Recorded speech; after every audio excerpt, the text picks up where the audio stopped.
Bonjour à tous, bienvenue dans cette nouvelle vidéo sur ma chaîne YouTube et on se retrouve aujourd'hui pour parler de Koh Lanta épisode 11. La review, c'est un épisode qui globalement, en tout cas vous attendez énormément cette review parce que c'est un épisode sur lequel en fait je vais avoir beaucoup de très bonnes choses à vous dire. Moi je suis pas favorable à rager face à tous les épisodes. Et je voulais commencer par ce point, c'est que je trouve que cette saison, les gens sont assez durs avec cette saison. Alors, à tort ou à raison, question qui se pose, tous les avis sont justifiables évidemment, et je ne pense pas avoir la parole d'évangile ou parole absolue.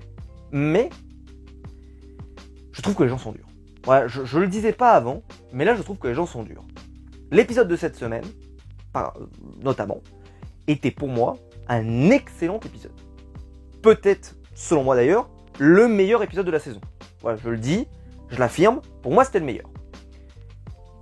Et je vais déjà commencer par la fin, c'est-à-dire que la fin qui ne se passe pas comme on l'aurait espéré, avec un truc un peu popcorn à la fin, ne gâche pas l'expérience.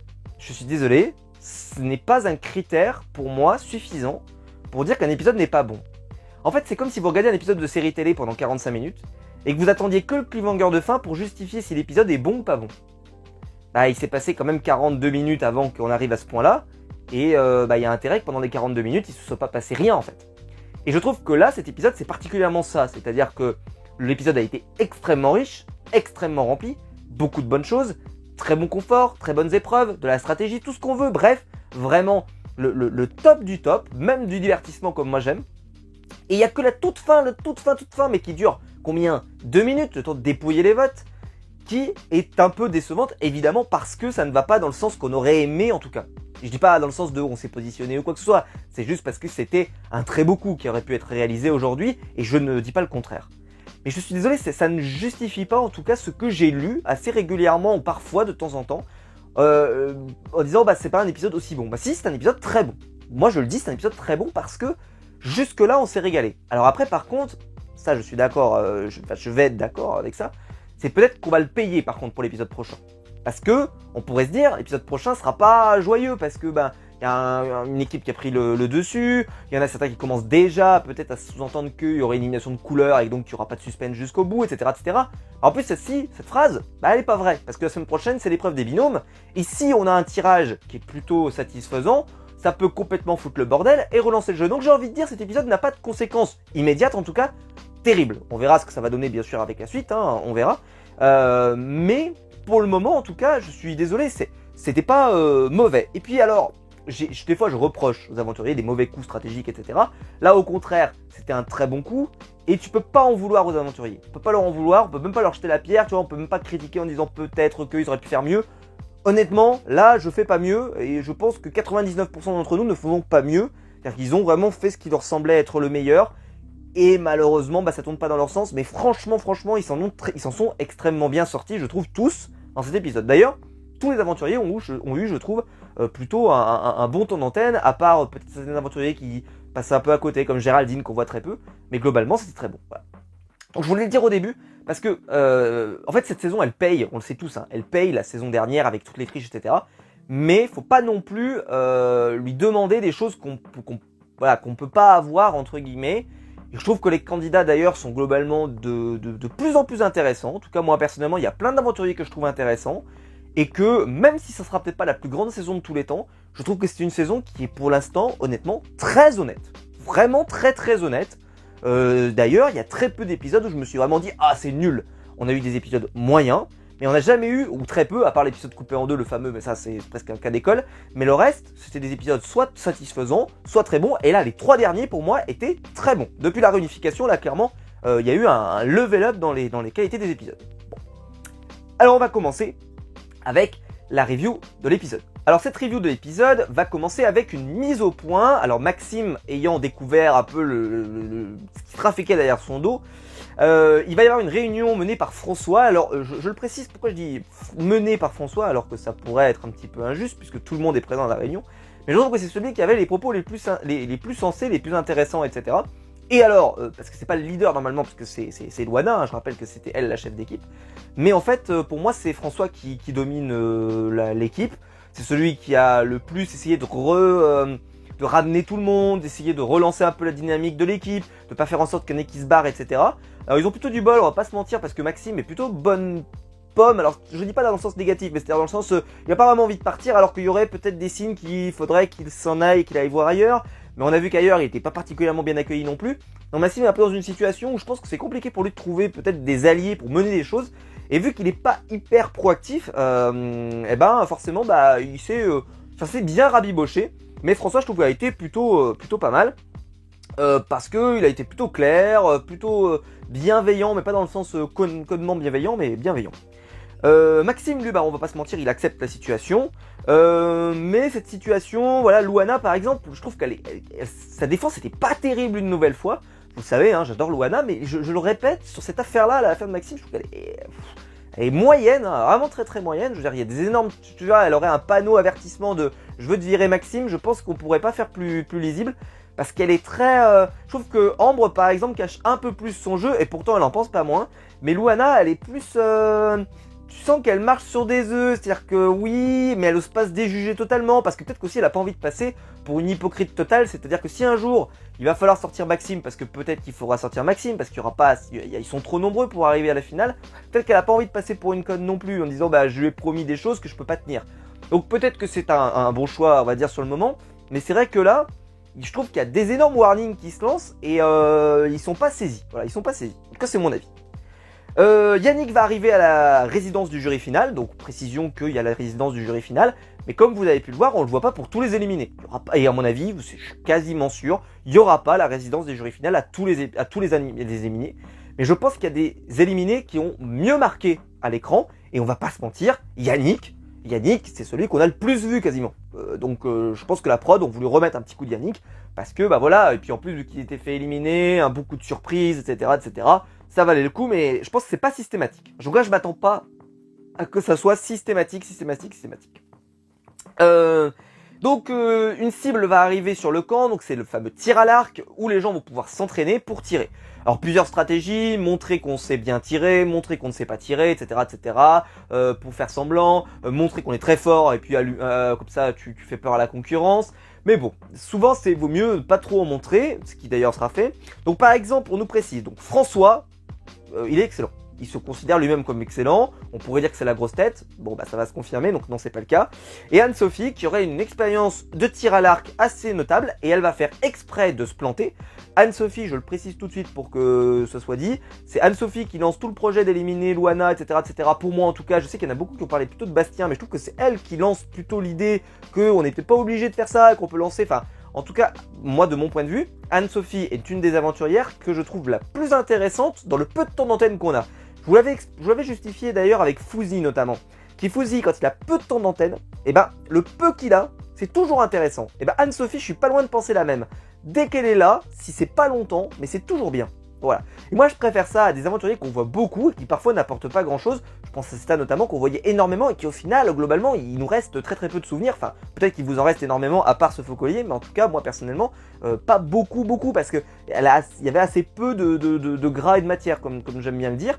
Et là, je trouve que eux, ils sont peu là. Et quand ils sont là, c'est bien. C'est comme Nicolas, c'est comme Bastien notamment, etc. Il y a des aventuriers comme ça. On les voit peu, mais quand on les voit, c'est efficace. Voilà. Et encore, Nicolas, on l'a beaucoup vu aujourd'hui. Et beaucoup vu depuis quelques temps maintenant. Donc François, il va se challenger avec Nico. Nico va lui faire un petit pari en lui disant que s'il en met 5 il va lui donner sa part à manger. Et là, donc François lance les 5 flèches dans la cible en plein centre. Donc clairement, il ne sous-estime pas sa valeur. Alors, j'ai envie de dire à François, c'est dangereux, parce que si jamais il avait affiché autant d'assurance, les autres auraient pu le cibler et lui casser sa flèche directe. Au final, il a été tellement supérieur aux autres qu'au final, ça n'a pas eu d'incidence particulière.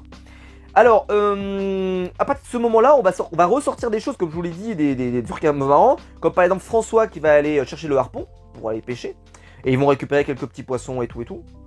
Enfin voilà, un petit épisode que j'ai trouvé intéressant juste parce que c'est de la vie tout simplement. Et je trouve qu'on a besoin là de donner du gras aux aventuriers. Alors pas dans le sens de donner de la bouffe, mais dans le sens de leur donner du caractère, un peu des choses. Et que je vous le disais avant, quand il commençait à pleuvoir tout le temps, et donc forcément le moral était pas terrible, là il pleut pas. Et justement, je trouve qu'ils sont un peu plus actifs, un peu plus sympas, il se passe des choses, ils discutent, etc. Des choses qu'on n'avait pas tellement ces derniers, enfin en tout cas au tout début. Et je le dis, je pense que les conditions climatiques ont vraiment ruiné, en tout cas le potentiel du début de saison. J'en suis intimement convaincu. Et alors là sort le portrait de Fouzi. Portrait de Fouzi, étonnant parce que il sort un peu de nulle part, c'est-à-dire qu'il n'est pas vraiment en train de faire des déclarations, ou en tout cas il n'est pas le personnage majeur à l'écran, parce que souvent quand vous avez un portrait c'est que soit vous avez gagné l'épreuve, soit vous êtes le personnage central de l'épisode, ou vous allez être éliminé. Mais là, Fouzi il est un petit peu pas du tout voilà, mis en avant à ce moment-là, donc bon, un peu étonnant. Et Fouzi, portrait.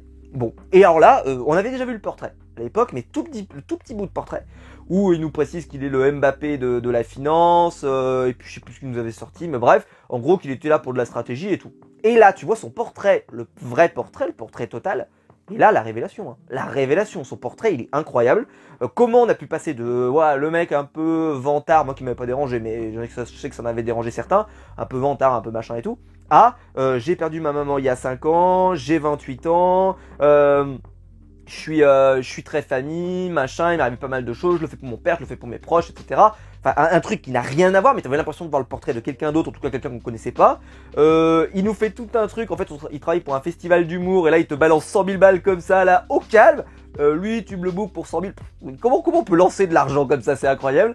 Mais c'était très, enfin, dire son portrait, il était fun, touchant, marrant, tout. Putain, mais qu'est-ce que c'était que ce portrait infâme qu'on lui avait fait à la base? Non, mais qu'est-ce que c'est que cette histoire? C'est pareil pour Anne-Sophie d'ailleurs. Enfin, je sais plus qui c'est qui avait un portrait aussi qui était, ouais, c'est Anne-Sophie d'ailleurs, qui avait un portrait infâme aussi et qui globalement avait été un peu meilleur dans sa version un peu rallongée. Parce qu'à la base, son portrait, c'est elle, hein, il me semble, hein, qui a un mari sportif et tout, et il y avait rien d'autre à part ça qui avait été précisé. Alors, je sais plus quelle était l'aventurière qui avait ça, mais en tout cas, c'était absolument terrible. Et là, bon, François s'effondre. J'ai noté, François s'effondre. Et j'ai vraiment noté, et vous avez pas remarqué, mais j'ai cité François pour le harpon, François pour le tir à l'arc, François qui fait le début de l'épisode avec le truc en cercle où c'est celui qui s'exprime le plus et de façon la plus intéressante. Et là il s'effondre. On ne voit que François. Je me suis dit qu'est-ce qui se passe? Qu'est-ce qui se passe? Il y a que François sur cette île, c'est fou, parce qu'il est là dans toutes les activités. Donc bon, heureusement il part pas, parce que je me suis dit putain si ça se trouve là, ça se trouve abandon médical, tu vois, c'était un peu un baroud d'honneur, mais non, ça va pas aller dans ce sens-là, mais c'est vrai que c'était un peu terrible. Donc non, ils vont pas appeler le médecin pour ça, c'est juste que il s'est relevé un peu vite, ce qui souligne un peu que voilà, il mange pas tant que ça, mais voilà, jusque là les aventuriers se sont pas beaucoup plaints, ce qui fait qu'il y en a beaucoup qui me disent ils ont pas encore redonné du riz. Moi je pense qu'il faudrait qu'ils se plaignent, parce que s'ils se plaignent, ils en auront, ouais, comme d'habitude, hein, on sait, dès qu'ils commencent à se plaindre, on finit par en redonner. Alors donc on va aller à l'épreuve de confort. L'épreuve de confort c'est bien sûr le confort ultime, le téléphone, la nuit à l'hôtel, un bon repas, etc. etc. Et alors le totem maudit, alors là il y en a beaucoup qui se sont moqués en disant mais c'était quoi le totem maudit? En fait le totem maudit c'est qu'ils sont un chiffre impair et que vu qu'il y aura deux équipes, et bien l'un des aventuriers par le tirage au sort ne pourra pas défendre ses chances et ne pourra pas participer à l'épreuve. Et donc en fait le fait qu'il y ait des boules noires, il y aura des boules de couleur pardon, les chefs d'équipe vont pouvoir choisir et il restera forcément quelqu'un à la fin, donc quelqu'un sera exempté d'épreuve, malheureusement pour lui. Et donc c'était ça la malédiction. Je trouve ça plutôt sympa. Alors je spoil légèrement Survivor, si jamais vous voulez vraiment rien savoir, ne le dites pas. Voilà, passez 30 secondes, le temps que je lève la main, voilà, allez hop, je lève la main et puis après vous pourrez revenir.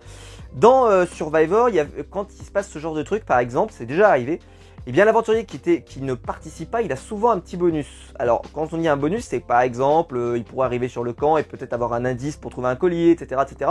Je trouve que c'est des choses à laquelle on devrait réfléchir parce que là, en fait, Jean-Charles, qui n'a pas été choisi à la fin, se retrouve complètement lésé.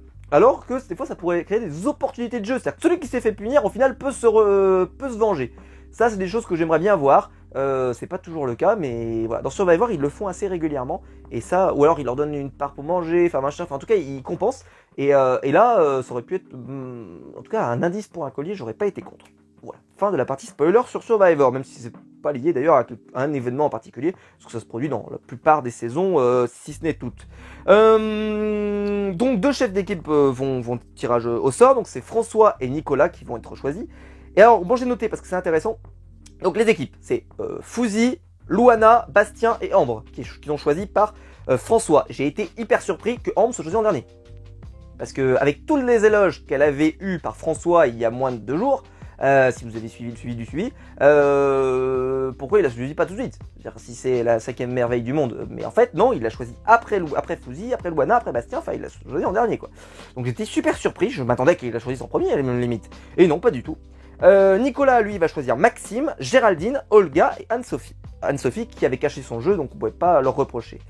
Et alors, les justifications de François, je suppose que c'est des performances, mais Maxime révèle, Nicolas, excusez-moi, révèle qu'il a choisi parmi son équipe, en fait, beaucoup d'aventuriers qui avaient des enfants, pour leur permettre que s'ils gagnent, en fait, tous ceux qui gagneront dans son équipe pourront avoir des nouvelles de leur enfant. Alors c'est vrai, sauf que s'ils perdent tous, ils perdent tous les parents d'enfants, en fait. Donc c'était une belle stratégie, mais au final, ça a été plutôt, ça les a desservis, quoi. Et donc celui qui n'est pas choisi, comme je le précisais, c'est Jean-Charles. Jean-Charles qui accepte la décision sans problème, mais par contre, il se retrouve sans rien. C'est-à-dire qu'il n'y a pas de compensation, il n'y a rien comme je vous l'ai expliqué juste avant. Alors, donc le fait qu'il y ait un système d'équipe, comme ça fait que donc on casse pas sa flèche au fur et à mesure. Je l'ai tweeté, j'ai dit, c'est dommage parce que ça va pas foutre la merde.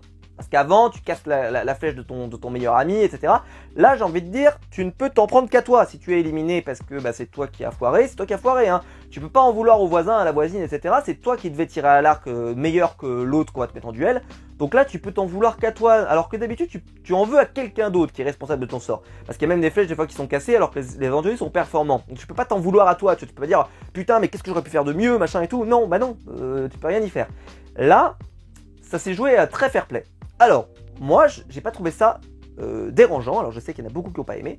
Moi, je vais vous expliquer pourquoi. Alors déjà, ça s'était produit dans la guerre des chefs, et normalement, notamment dans la guerre des chefs, ça avait été génial. Pourquoi? Parce que il y avait Maxime et Cindy qui s'étaient retrouvés dans 2 équipes opposées, et vu qu'ils pouvaient pas se blairer, c'était popcorn pour nous. Parce qu'en fait, en vérité, le fait qu'il y ait les coups de fil, qu'il y ait le machin, etc. En fait, en vrai, on sait qu'en plus c'est des scènes qui sont pas géniales pour moi. Là, on s'est retrouvés, mais c'était génial. Enfin, moi, j'étais trop content. Là, c'est vrai qu'il n'y a pas forcément, tu vois, la tension entre 2 équipes, etc. Peut-être qu'effectivement, ça gâche un peu. Ceci étant, moi, c'est vrai que cette épreuve-là, souvent, je la trouve très très longue. La version d'origine à de base. Pourquoi? Parce que Denis, à chaque élimination, te demande pourquoi tu casses une flèche. Et qu'est-ce qu'ils te répondent les gens? Toujours la même chose, c'est soit parce qu'il est pas de ma couleur, soit parce qu'ils ont pas d'enfants, et après ça se termine en parce que, alors à part Sam qui nous avait dit je vais aller de gauche à droite, et puis au final il s'était embourbé dans son histoire, mais en gros, c'est jamais des arguments très pertinents, parce que tu casses la flèche de qui? À part ceux qui vont au mérite, c'est-à-dire que hop, ils cassent la flèche du dernier, et puis du dernier, et puis du dernier, ce qui revient à peu près au même, sauf que c'est très très dur à voir de loin, donc c'est toujours piégeux, mais voilà, ça fout la merde juste pour des raisons, mais sauf que des fois c'est hyper long parce qu'ils font les salves, ils tirent, ils leur demandent, ils leur disent pourquoi, alors qu'est-ce que tu vas faire, machin, ils cassent la flèche, donc ça rallonge vachement. Et alors que là, il y a eu énormément de salves qui ont été tirées, hein, on va pas, je sais pas s'il y en a plus ou moins que d'habitude, mais en tout cas il y en a eu énormément. Et forcément, la multiplication de salves comme ça, là, bam bam bam, avec des duels. Je trouve que ça s'est enchaîné d'une fluidité, parce que tu n'avais pas ce moment de je casse ma flèche, etc. Et ce moment où un peu où on te pose la question, non, ça s'est enchaîné, hop, allez hop, on commence, machin qui affronte machin, machin qui affronte machin, et hop, bam, bam, bam, bam, bam. Et ça j'ai pas senti le temps passer. Et c'est un aspect très positif de cette façon de faire. C'est sûr, ça fout pas la merde, donc ceux qui aiment bien que ça foute la merde sont déçus. Par contre, ceux qui pensent au rythme de l'émission, clairement, là, on y a gagné, hein, parce que je trouve que l'épreuve est passée comme une lettre à la poste. Je vais pas revenir sur tous les duels, ça ne sert à rien. La seule chose que je vais revenir, c'est que François va finir tout seul. Tous les autres aventuriers de son équipe vont se faire éliminer. Et il va devoir éliminer, alors à lui tout seul, j'ai regardé, donc il élimine Olga, Anne-Sophie, Nicolas, Géraldine et Olga. Allez hop, rentrez chez vous, énorme. Voilà. Alors là, c'était terrible, c'était quand même à 5 contre 1 quand il réfléchit. Et au revoir. Paf, il les a dérouillés, c'était un truc de fou. Parce que François était resté seul, et donc il gagne tout seul pour le reste de son équipe. C'était prodigieux. Voilà, et puis après donc Jean-Charles qui n'avait pas été choisi, on va avoir le droit à son portrait. Son portrait il est génial celui de Jean-Charles, pourquoi on l'a pas eu avant, bordel de merde. Où il parle de son chien, qu'il aimerait bien téléphoner à son chien justement, enfin avoir des nouvelles de son chien et tout. Alors c'était super, il a un super portrait, Jean-Charles, énorme. Voilà, en tout cas très bon portrait, et puis vraiment, enfin c'était excellent. Et Jean-Charles, alors là à ce moment-là c'était assez étrange, voilà, on va le dire, puisqu'il voit arriver des aventuriers. Et il voit arriver que la moitié des aventuriers, d'accord. Et alors là, il va nous faire une sorte d'analyse des visages des candidats. en disant, oh, ils ont l'air tristes, ils ont l'air machin, etc. Là, en fait, si t'as suivi le suivi du suivi, Jean-Pierre, Jean-Jacques, s'ils reviennent, c'est qu'ils n'ont pas gagné. Donc Fabien Olicard, j'ai pas besoin. Oui, ils sont déçus. J'ai même pas besoin d'aller voir les micro-expressions pour savoir qu'ils sont déçus. C'est-à-dire qu'il nous a fait tout un travail psychologique en disant « Oh, mais ils ont l'air déçus. Oh, ils ont l'air déçus. Je sais pas. Ça, mais... Il y en a que 4 qui reviennent. Ils sont où les 4 autres? Bah, à ton avis. » Vraiment, il s'est pris la tête pour essayer de décoder des visages. Mais voilà. Fabien Olicard, franchement, là, t'as un mentaliste de haut niveau qui arrive. Attention, accroche-toi, mon pote. Bon, bah, bien sûr, ensuite le repas un peu pingre d'ailleurs, ça avait une sorte d'énorme salade, mais c'était convivial, il y avait plein d'aventuriers, mais en tout cas, bon, je me suis dit, tiens, d'habitude, voilà, c'était cool quand même. Et puis, bien sûr, les appels, évidemment. Ambre, elle rêve de nager dans un camembert. Voilà, ça, je l'ai noté. Ça n'a aucun intérêt dans la review, mais en tout cas, c'est intéressant. Ambre, toujours, le peu de gens, c'est pareil, même argument que les autres. On la voit peu, enfin, on la voit beaucoup, mais quand on la voit, c'est toujours bien. Bastien qui appelle son ex, alors là bon vous jugerez vous-même mais c'était hyper marrant. Louana qui fait alors c'est drôle parce que si j'étais Louana je ferais le même appel probablement si j'avais pu appeler ma maman. J'aurais fait maman je veux manger quand j'arrive je veux manger mon plat préféré, des spaghettis bolognaises accompagné après tu me fais un lapin à la moutarde parce que c'est mon autre plat préféré etc. Voilà j'aurais fait exactement le même appel, ça aurait ressemblé à ça. Et je sais plus qui l'avait appelé. Sa maman je crois de mémoire d'ailleurs elle mange des lasagnes, d'ailleurs j'adore les lasagnes aussi comme Garfield et sa maman lui pose la question en direct live alors qu'elle ne peut pas répondre de toute façon, est-ce que tu as trouvé un collier d'immunité? Mais moi je suis sûr que ma mère aurait fait la même connerie, c'est-à-dire me demander, et je sais même pas moi si mon cerveau aurait fait genre un filtre, c'est-à-dire que peut-être que j'aurais répondu non, c'est-à-dire que un peu comme ça en disant non je l'ai pas trouvé, alors si j'en avais trouvé un peut-être que je l'aurais pas dit, mais tu vois si j'en avais pas trouvé certainement que j'aurais dit non, c'est-à-dire que j'aurais révélé que j'en avais pas. À mon avis, 90% de chances que je le fasse. Parce que t'as un moment de confiance comme ça, tu parles, tu fais pas gaffe et je suis pas sûr que je me contrôlerais véritablement. Parce qu'en plus, si t'es un peu ému et tout, c'est pas terrible. Mais voilà, en tout cas, et puis c'était un très bon confort. Ils vont donc pouvoir en profiter et après ils pourront revenir pour profiter de la suite avec les autres aventuriers. Et on va partir maintenant pour l'épreuve d'immunité. Épreuve d'immunité, le grand classique, le parcours du combattant. Cette fois-ci, il n'y aura aucune blessure. On se souvient de Freddy lors de la saison précédente. Celui qui a le plus galéré, c'est Jean-Charles. Il a galéré horriblement. Il n'est pas du tout performant sur cette épreuve. Et sur les filles, alors là, pas de photo. C'est Louana, elle part devant et elle se fera jamais rattraper et elle gagne facilement. Forcément, ça gâche un peu. Ça gâche un peu parce que ce qu'on aime dans le parcours du combattant c'est quand il y a vraiment un combat tu vois, et là voilà, elle est partie devant et elle a plus jamais été rattrapée, donc c'est vrai que ça a gâché un peu l'expérience. Le parcours du combattant garçon par contre, alors là ça s'est dépassé, redépassé, alors j'ai noté mais je pense que j'ai dû en rater mais Maxime qui part devant, puis ensuite il y a Nicolas qui le revient, puis Maxime qui repasse devant, puis Bastien qui dépasse Maxime et Bastien qui finit par gagner au dernier moment et tout. Franchement, question suspense, c'était génial. Bastien et Louana vont s'affronter sur une épreuve. Alors d'habitude c'est une épreuve d'équilibre, là c'est une épreuve de labyrinthe, type Hugo quoi, qui aimait bien ce genre d'épreuve. Alors plutôt malin Bastien qui commence, Louana elle a commencé tout de suite un peu à l'aveugle et au final elle s'est vite perdue. Le Bastien lui il s'est dit je bouge pas et en fait je vais prendre ma main et je vais regarder un peu le labyrinthe à la main, comme ça, et je vais avancer avec mon doigt quoi. Bon. Et je me disais ça peut être pas mal, ça peut être une bonne astuce, sauf que ça va pas payer parce que Bastien, alors oui au début, il va bien remonter parce qu'il avait bien repéré au début du parcours, sauf que la suite il va plus du tout utiliser la même technique et là il va se paumer, il va repartir dans l'autre sens etc. Bref Bastien va se paumer, Louana qui était partie fort elle va également se paumer, puis elle va finir par trouver la bonne solution, remonter et elle va remporter la victoire. Une belle victoire pour Louana. Clairement pour le moment sur les épreuves, François et Louana sont en train de prendre le dessus. Bastien, il est un petit peu comme le Dorian, tu vois, le candidat qui est toujours un peu second et qui continue à être second pendant longtemps. Donc voilà, mais c'est bien parce que ça crée du challenge, donc c'est très cool pour la saison. Surtout que Bastien est un aventurier que je trouve intéressant. Alors d'ailleurs, j'ai noté ça, c'est un peu étrange, c'est que sur le labyrinthe, d'habitude quand ils font un labyrinthe avec plein de choix pour paumer les aventuriers, tu vois. Et là en fait, dans la première partie, il y avait plusieurs itinéraires, en fait il fallait pas aller tout au bout, etc. Par contre, à partir du moment où tu avais pris le bon, et ben en gros il y avait une grosse partie d'itinéraire qui était obligée. C'est-à-dire que tu allais tout droit en gros, après tu allais à droite, tu remontais et en fait c'était, il y avait vraiment il y avait plus trop de pièges, c'est-à-dire où tu peux partir en live et te tromper, monter, etc. D'habitude ils en mettent un peu plus, là j'étais un peu déçu, mais bon ça veut pas dire que c'est plus facile, ça veut juste dire que c'était un peu déçu. Et donc Luana remporte la victoire. On démarre donc la préparation du conseil, et donc qui est en danger, bah évidemment par rapport au nombre qu'ils sont, c'est Olga et Anne-Sophie. Donc elles se le disent tout de suite d'ailleurs, Olga et Anne-Sophie, qu'elles sont mal barrées, que ça va certainement mal tourner pour eux, voilà, voilà ça va pas, enfin bref. Anne-Sophie vraiment très très... Et alors elles essaient de se battre en allant chercher un collier évidemment, et Olga va finir par trouver un collier d'immunité individuelle.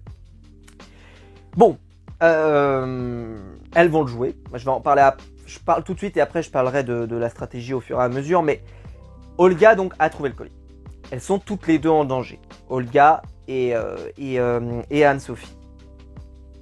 Qu'est-ce que vous voulez que je vous dise? Oui, les votes se sont donc concentrés sur Anne-Sophie, absolument pas sur Olga. Olga va sortir son collier d'immunité et elle va le jouer pour rien. C'est vrai, c'est vrai. Mais vous pouvez lui en vouloir, vous, à Olga. C'est Olga qui trouve le collier. Elle est autant en danger que Anne-Sophie. Très très dur d'obtenir une réponse. Et je vous rappelle qu'en plus, vous avez un aventurier, Nicolas, qui joue double jeu. Donc même si vous essayez de savoir, vous risquez de vous faire piéger. Donc n'oubliez pas. Hein. Donc tu peux pas leur en vouloir. Là, clairement, il n'y avait pas moyen de faire mieux, quoi. Alors peut-être qu'il aurait fallu essayer de pousser pour qu'on vote Olga. Mais... ça demanderait de savoir que Nicolas est de double jeu pour jouer sur lui, mais ça ils le savent pas. Donc c'est hyper dur de leur en vouloir. Il y en a peut-être certains, des accros à la stratégie qui vont vraiment vous dire qu'ils pouvaient faire mieux. Moi je pense qu'ils pouvaient pas faire mieux. Voilà, je le dis, des fois quand je suis dur, des fois je dis on peut faire mieux. En plus il y en a qui me disent t'es extérieur, franchement tu te permets de juger, etc. Il y a des fois, franchement je me permets, je dis oui on peut faire mieux. Là c'est dur de leur dire on peut faire mieux. Franchement, je me permettrais pas, tu vois. Des fois, je me permets, là, je me permets pas. Parce que clairement, c'était super dur. En plus, Nicolas, alors là, Nicolas a Jean double, hein. Alors, qu'est-ce qu'elle veut faire, donc, Olga? Olga, en ayant trouvé un collier, elle veut potentiellement éliminer François. Nicolas garantit à François pendant une période que les aventuriers ne veulent pas voter contre lui, mais contre Maxime. Voilà. Ce qui est toujours étonnant, parce que Maxime, ça pourrait être un allié potentiel. Pourquoi vouloir éliminer Maxime? Ça ne fait aucun sens. Sauf que Nicolas, en fait, pousse pour Maxime pour plutôt protéger un François, justement. Mais en vrai, ça ne sert à rien. Enfin, je veux dire, je comprends pas. Maxime, ça pourrait être un allié. Pourquoi éliminer Maxime? Ça ne fait aucun sens. Mais bon. Donc, Nicolas agent double. François le missionne pour savoir déjà qui a un collier. Nicolas n'aura pas l'info. Il n'y a que Olga et Anne-Sophie qui auront l'info. Donc l'agent double a pas... Voilà, Nicolas lui répond « Je m'en occupe, je gère », mais il n'ira pas obtenir l'info. Ce qui prouve d'ailleurs qu'ils lui font pas totalement confiance, mais on pourrait en reparler. Donc Nicolas, lui, il partirait sur le vote Olga. Voilà, on nous précise ça. Et voilà, il dévoile son plan, mais lui, il va partir plutôt sur Maxime. Voilà, on va partir sur Maxime, il reste sur Maxime. Et alors il y a tout plein de noms qui sont proposés, comme je l'ai dit, Olga, puis la femme Anne-Sophie, et puis donc Maxime, etc. Et au final, après des discussions encore et encore, ils vont rester sur Maxime. Il prévient donc François, et voilà, qu'il y a peut-être un retournement qui va se produire, mais que peut-être ils vont voter Maxime, enfin bref, et annonce surtout que, je te le garantis, elles n'ont pas de collier. Elles nous en ont pas parlé, elles n'ont pas de collier. Malheureusement, pas un manque de bol pour lui, elles ont un collier. Maxime va alors citer le général de Gaulle, sauter sur sa chaise comme un cabri, l'Europe, mais cela n'aboutit à rien. Qu'est-ce que je vous dise, c'est un peu étonnant, hein, cette citation qui était un peu mal placée, je trouve. Elle était, parce que des fois il y a des citations qui peuvent faire marrer, mais là, j'ai l'impression qu'elle est sortie un peu de nulle part. Donc Olga va jouer son collier, et on voit tout de suite, dès les premiers bulletins, que c'est le prénom d'Anne-Sophie qui est écrit sur le parchemin. Et donc, vu qu'Olga a joué son collier, tu comprends vite que ça va être réglé cette histoire.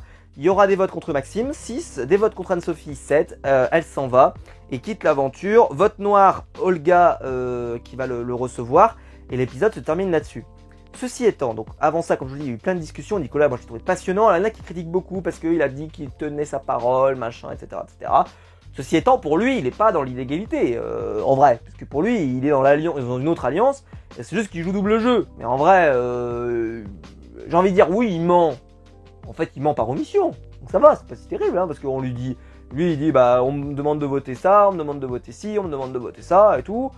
Pour l'instant, il brûle pas sa couverture. Moi, je trouve qu'il joue plutôt bien. Alors, oui, bien sûr, après, il court-circuite pas mal de ses chances d'être gagnant à la fin, parce qu'il va se faire détester par beaucoup de monde, et ça parle à la maison du jury final, hein, donc il est mal barré.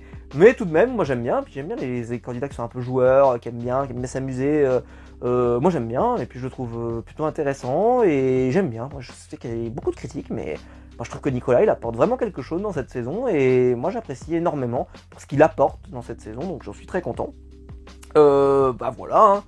Anne-Sophie est éliminée, Olga est déçue parce que forcément le collier ils l'ont mal joué. Mais comme je vous l'ai dit, moi je trouve que jusque là, franchement l'épisode était hyper rythmé, hyper intense, on s'est régalé, les stratégies étaient super intéressantes, j'ai adoré suivre Nicolas, François et tous les autres en train de faire des stratégies dans tous les sens, l'utilisation du collier, il y avait vraiment, enfin il y avait matière dans cet épisode pour faire un épisode incroyable.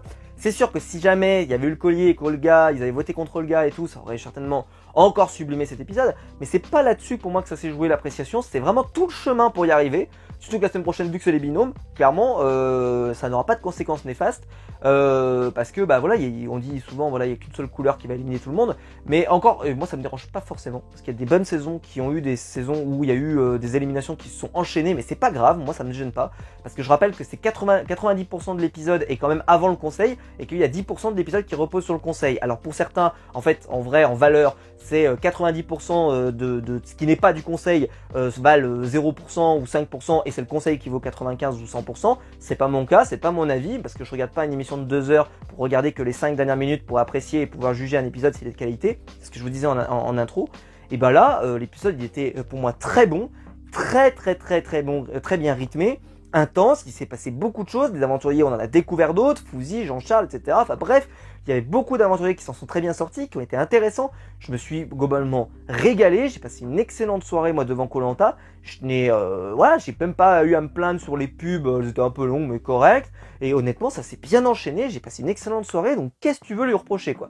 Donc voilà, il y a un moment pour être dur, il y a des moments aussi pour dire c'est bien. Et ben là franchement c'était très bien. Et comme je l'ai dit, cette saison, elle paye aussi voilà, les pots cassés de la saison précédente, puis elle paye le mardi, enfin elle paye pas mal de choses. À moi l'impression que c'est celle qui paye un peu tout. Et pourtant, je trouve que cette saison, il y a quand même du bon, il y a du bon à en retirer. Moi personnellement, je l'avais dit depuis le début, hein, je disais que c'était pas une saison que je trouvais nulle. C'est juste que voilà, ça manquait juste un peu de fun, un peu de machin, ça manquait juste un petit peu de truc. Et le fait qu'il pleuve plus, je trouve que ça a vraiment relancé la dynamique ces derniers jours. Ça, c'est clair et net. Voilà, bah, j'espère que la vidéo vous aura plu, en tout cas n'hésitez pas à la liker, à vous abonner, à la partager sur les réseaux sociaux, il y a le bouton rejoindre en dessous pour devenir un membre soutien et je vous en remercie, on a atteint le nombre record de membres soutien récemment pour la chaîne YouTube, donc je vous en remercie, n'hésitez pas à le faire, ça aide financièrement cette chaîne YouTube et je vous en remercie. Et quant à nous, bah, on va se retrouver très vite, je vous attends en commentaire bien sûr pour développer votre avis, vous, quel est votre avis sur cette intégralité de la saison jusqu'à maintenant, est-ce que vous avez aimé, est-ce que vous aimez pas, est-ce que vous êtes dur, pas dur, etc. Enfin bref, dites-moi ça dans les commentaires, ça m'intéresse vraiment. Et quant à nous, bah, on se retrouve très vite pour des nouvelles vidéos sur ma chaîne YouTube. Ciao!